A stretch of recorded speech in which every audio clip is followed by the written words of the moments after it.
say that he was a professional, in a way few composers are anymore. Still, on the whole, he did what he wanted to do, the way he wanted to, and when he was done, he didn't worry over much about what the public thought of it. At the same time, as the 19th century rolled into the 20th, another myth blossomed.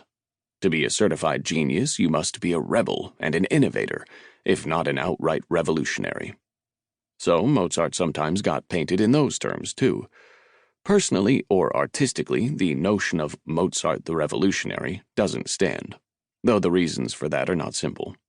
Yes, he was unusual and prophetic in being a freelancer, but he was temperamentally unsuited to being any kind of courtier, and if he claimed that he wanted a job as a court Kapellmeister or the like, it is a good question whether that sort of work, with its necessary subservience and bureaucratic demands, would have suited him. Politically, it appears that Mozart was progressive in some degree, but we lack any details of his convictions. In any case, there is no indication that he felt rebellious toward the ruling class, among whom were a number of his friends and patrons. It was the actual job of working at a court that chafed him, and he left that kind of job early and permanently. I am saying, then, that the Mozart we all inherited, suffering, penurious, and writing for posterity, was an invention of biographers. At the same time, I have to admit that as a biographer, I have some sympathy with those myth-makers. Who wants to read about a happy man? We'll see.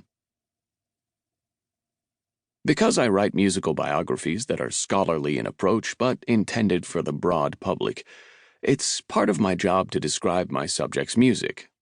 There are two problems with this endeavor. The first is that I don't believe it's possible to capture music in prose other than in technical terms. As is reflected in the title of another book of mine, I consider music to be a language of the spirit beyond words. I think most musicians feel that way. All the same, I accept the need for trying to evoke the music in a book that aspires to convey the human qualities of my subject's art. The second problem is Mozart's art. Over the years, I've written several books about music and a good many program and liner notes, and I've never found another composer who beggars language as Mozart does. Writing about Beethoven in that biography was easier because he was usually engaged in emotions and quasi-narratives that could be articulated, and I think he intended his expression to be relatively transparent. That was not Mozart's game. In his expression, he was often involved in shades and subtleties. He did not play with existing formal models to the degree that Beethoven and even Haydn did.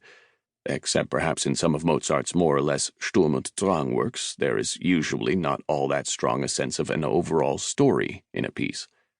The idea of a work of music as an implied narrative was not in the air until the next century. His works certainly hold together integrally, but it is often hard to examine why they do, using the layperson's terms to which I am mostly adhering in the book. Besides that, a good deal of his music is involved in, sometimes revelatory of, the matter of beauty.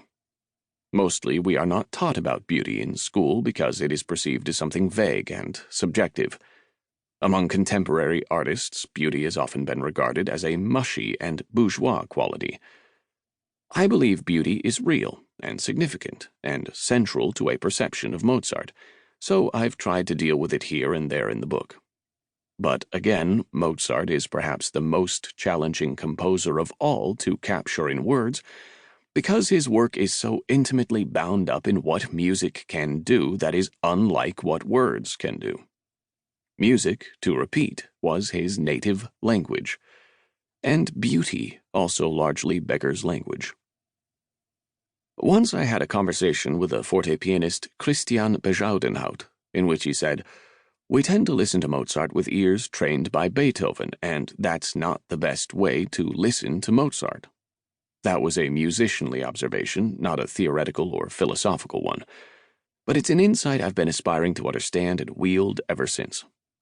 Thinking about his point, I realized that in order to approach Mozart, I had to get out of my head the years I had spent studying Beethoven's music. I also had to get out of my head Beethoven's assumptions about